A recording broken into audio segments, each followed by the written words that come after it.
Nicola Sturgeon has been accused of not ending poverty for thousands of Scots amid fears England will raid their stock, Ian Murray Labour MP has suggested.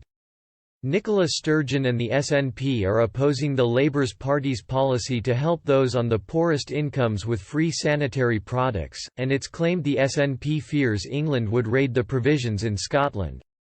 Scottish Secretary Alistair Jack MP blasted Ms Sturgeon as he insisted he doesn't understand what they're thinking. Speaking in the House of Commons, Mr Murray said, Labour MSP has introduced a period products bill to the Parliament to give free provision to women in Scotland. It's being opposed by the SNP government because of tampon raids from the English into Scotland to steal the products.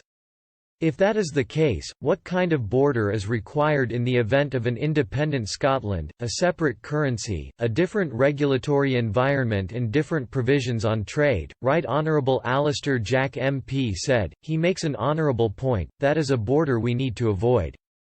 It makes no sense to have any sort of border between countries, and as to the SNP opposing that, the opportunity to reduce VAT rates and other things would help people, I simply don't understand what they're thinking. SNP have also suggested the scheme could lead to sanitary items being snatched and flogged at a discount rate outside Scotland.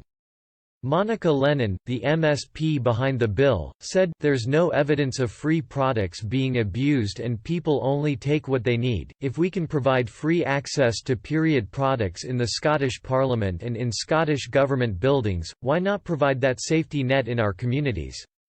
Under the bill, a legal duty would be placed on the Scottish Government to develop a universal scheme for free period products. Schools, colleges and universities would also have to provide access in school and campus toilets. A Scottish Government spokesperson said, in trying to determine the potential outcomes of the bill if it becomes law, the Scottish Government must give due consideration to all the clauses it contains. This quite rightly includes the consideration of possible misuse of provision. This particular clause is just one of a number of areas in the bill which we have concerns about. We remain concerned that at this time legislation is premature and the bill lacks clarity on purpose, costs and flexibility. Scotland remains a world leader in the provision of free period products to nearly 500,000 people through education and community